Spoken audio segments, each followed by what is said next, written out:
I'm not sure if this is really going to work, but we're going to give it a go. So, I've been revising pretty much all day, and I just thought, you know what, I feel like I should make a video about this, because I've got the mirror behind so I can actually see if I'm in shot or not. It is great. I'm liking this setup, but I'm sorry about the sun coming in right now. It's like, what time is it? 20 to 4? So, yeah.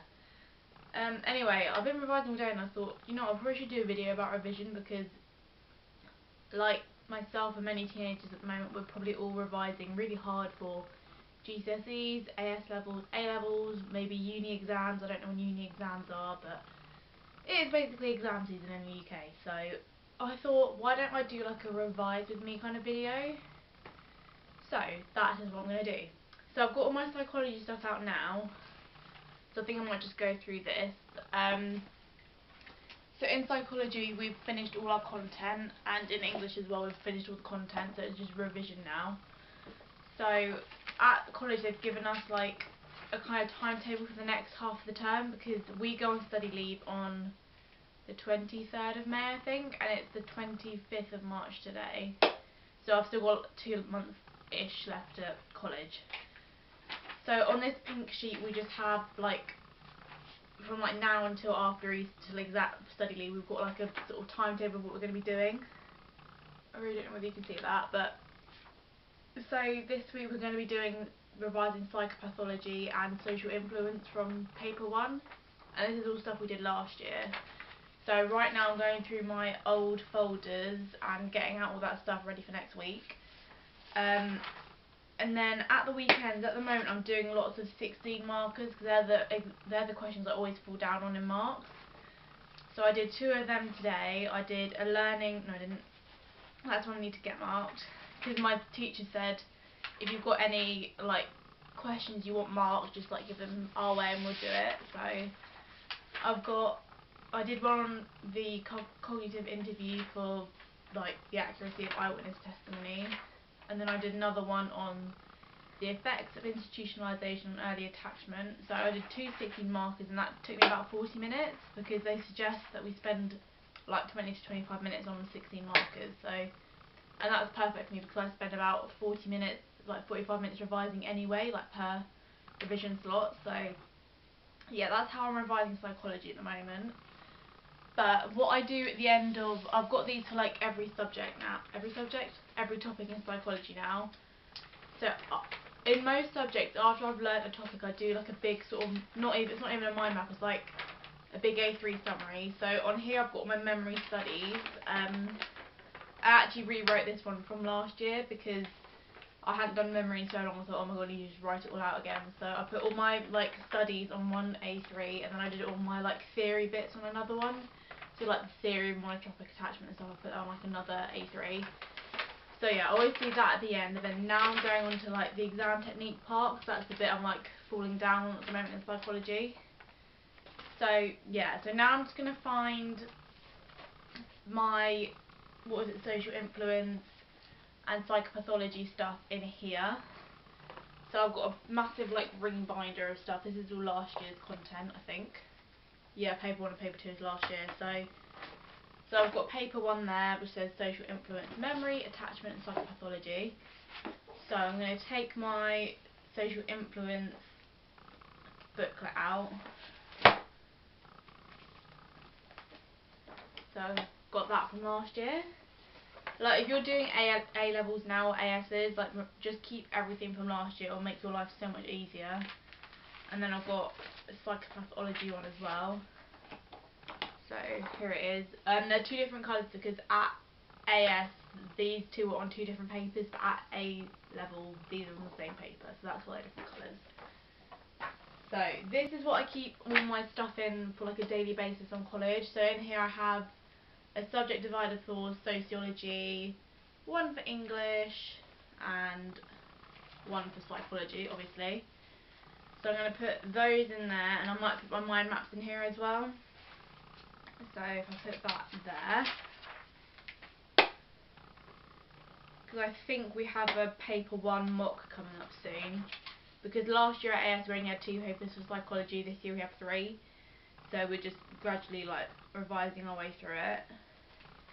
So what I'm going to do now is I'm going to like, oh, I probably should delete some. I need to delete something off this camera, otherwise it's going to run out of memory. But see, I was going to put my stuff from last week back into my folder. Memory.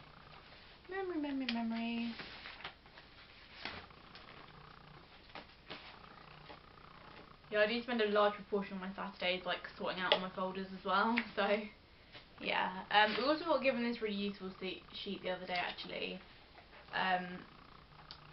When we were, this was memory I think, but you could use this for like anything.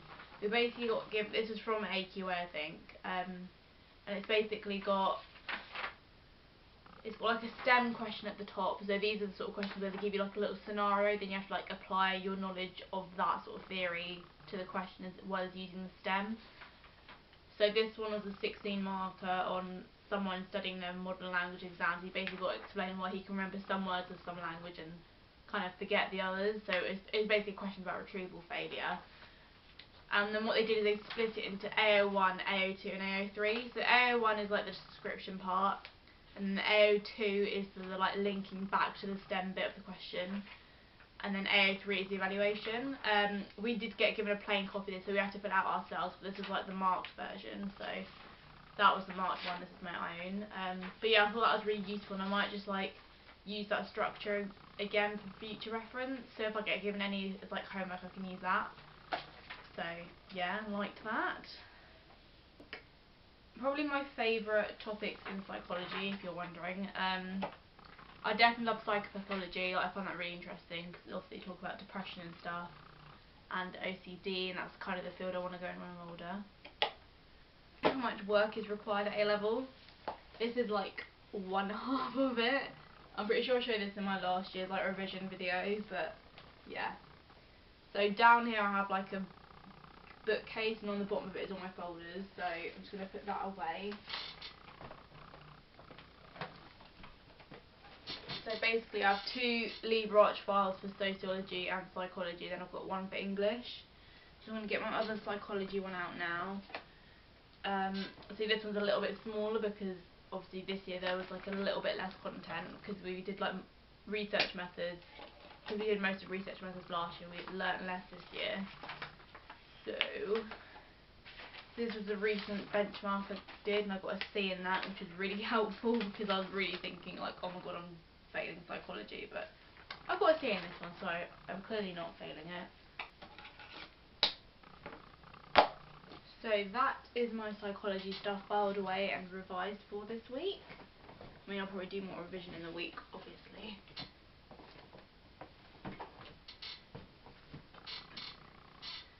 So what else? So I also do sociology, so again I kind of use the same techniques for sociology. Once I've learned a topic, I'll write out a big A3 summary of it, and then file it away, and then I'll do exam questions after. So, but at the moment sociology is general, we're still learning stuff. We're doing stratification, although the rest of the year are doing religion, which is really odd for like our beliefs in society topic. So in my folder I've just got this is the current book that we're working on, so it's basically ethnicity and stratification. So we're only up to like page 5 of it, I think. So that's what I did today. This took quite a while. I had to research how ethnic minorities are like disadvantaged in the workplace and stuff, so I did that today. And also sociology is the only subject where we get like booklets where we like writing them. In our psychology ones, they just have all the content on them, but we have to write out notes ourselves. But in sociology we can write the notes directly into here, which I find more useful, so I have like less bits of paper hanging about. But anyway, yeah. So as I said, English and psychology, we've learned all the content, like we've gone through all the books in English, we've done all the topics in psychology, so now it's just revision until study leave. So at the moment in English they're kind of setting us like maybe 1 or 2 not extracts, 1 or 2 essays a week to do. So this week we've got a set 1 about William Blake poetry. I'm doing English Lit and Lang, so I did that this morning, although I haven't quite finished it. It's meant to be 700 words, I've only done 500, so I need to like finish it up a bit more. I might do that now actually, because I did it this morning and then I got a really bad headache, so I thought no, I need to take a break. So yeah, so that's what I'm doing at the moment in English. Like, I feel like with English it's really hard to revise for unless you just keep doing practice essays. Like, I remember in AS year, like I really hated Great Gatsby, like I never really got it, but once I started doing like essays once a week, I finally got all the context of it and like really improved my grade. So over reference, I got a C in English last year and a B in Psychology and Sociology. So yeah, that's what we're doing at the moment, and then this week we also handed in our last bit of coursework, which is such relief. So yeah, literally English I'm just going to be doing a essay a week. I've already done a couple for Gatsby, and we also did one for our creative writing bit of the exam, because in English again we have 3 exams, so I've got 3 exams in all my subjects basically, so 9 overall, which isn't too bad. Like, most people are like, oh, I've only got like 2 or 3, but then I think, if you think back to GCSEs, I literally had like 20 exams, so yeah, so that's English really, and I think that's about it for revision. Right, I have really low battery, so I'm going to go quickly. So I do revise in my bed. I know it's not the best place to revise, but my room's like the quietest room in the house, and on my bed I have lots of space to spread out all my notes and stuff, so I just like it that way. So I have this little like lap desk thing, I don't know what you call it, but I've had this since GCSEs, and it's just really nice to sort of lean on when you're doing work on your bed. I have no idea where it's from, but yeah, that's just what I use basically. So here I've got my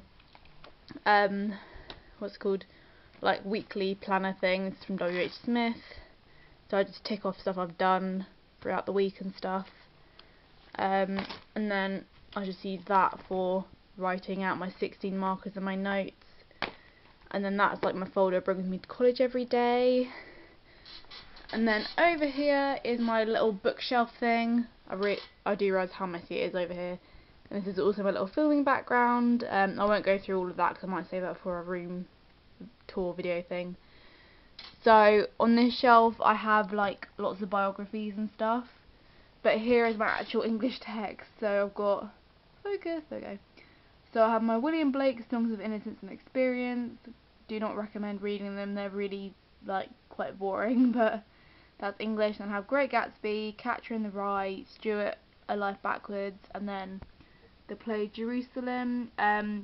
Jerusalem, Great Gatsby and Songs of Innocence are all ones that come up in our exam papers, but Catcher in the Rye, Stuart and A Life Backwards was all for coursework, so I don't need to use those books anymore, but I'll keep them there just in case. So for college, whichever one I need, I'll just grab William Blake or Great Gatsby from the top.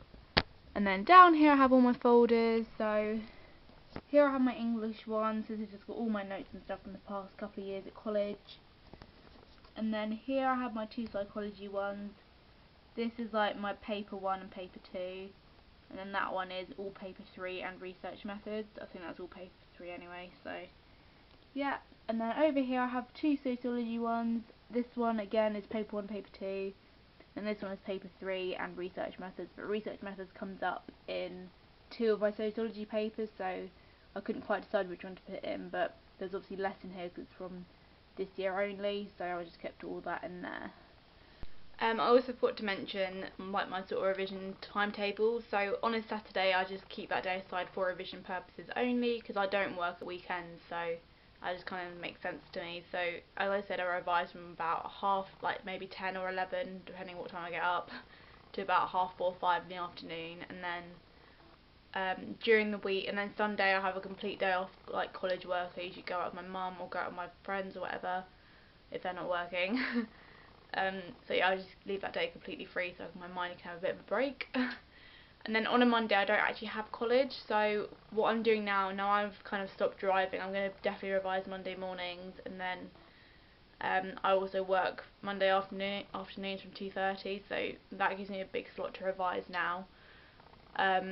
And then on a Tuesday I have college from 8:45 to 4:15, but I do have 2 frees, so I have one 45-minute free, which is not really worth revising in my opinion, unless I get let out of tutor early. So but then I have another one from 1:15 to 2:45, so that's when I usually revise at college, because that's like after lunch, like I'm more energised, like I can just go for it in the library. It's also really quiet then.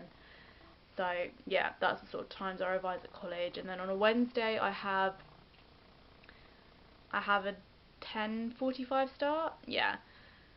So I think probably I usually get the like 10:45 train, and then I usually get to college for like 10ish.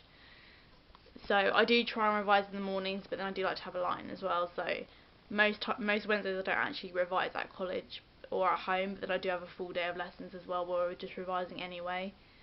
So yeah, I can't really. So it doesn't bother me that much that I don't revise on a Wednesday. And then on a Thursday I have 45 minutes of English at college, which is really irritating. But again, I work Thursday afternoons from 2:30 till 6, so I usually revise them Thursday mornings, because I don't like doing college work or revising after 6 p.m. I don't know what it is. Like after I've had my dinner, which is about 7, that's like my time to relax in the day, and I just can't like do any more revision. Like my brain physically can't take it. I don't know whether it's something to do with the light as well, but yeah, I'd much rather wake up early and do revision than do it at night. And then Friday, again, it's kind of like another sort of day off. Like I have a full day from 8:45 to 2:45 of lessons. So again, I don't really do much revision, but there is a psychology workshop on a Friday lunch, so I do sometimes go to that. And then here we are on a Saturday, which I do pretty much a full day of revision, and then Sunday I have a break. As I said, I've got a study leave from the 24th of May, and then my first exam is the 7th of June, I think. So I will have like a full week where I'll be able just to revise like solidly for a week, which will probably help me quite a lot. And then my rest of my exams are quite evenly dispersed. Like I think I've got about 2 exams a week, which is quite nice. So yeah, that's the plan for the next sort of 2 or 3 months. So yeah, again, like and subscribe to this video if I don't cut this bit out. And yeah, enjoy. Also, good luck in your exams or whatever ones you're taking. I'm sure you'll do great.